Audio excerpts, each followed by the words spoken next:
Heute zeige ich euch ein Rezept für eine super leckere Himbeer-Mascarpone-Creme. Da braucht man nur ganz wenig Zutaten für und man kann damit richtig toll eine Torte einstreichen, aber auch nur kleine süße Törtchen machen, wie diese hier zum Beispiel. Das zeige ich euch im weiteren Verlauf des Videos.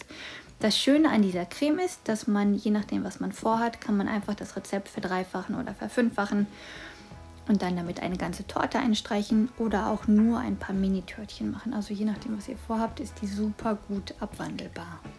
Ich wünsche euch ganz viel Spaß beim Video und freue mich über einen Daumen hoch und natürlich auch über ein Abo meines Kanals. Schreibt mir gerne auch, was ihr gerne als nächstes sehen möchtet.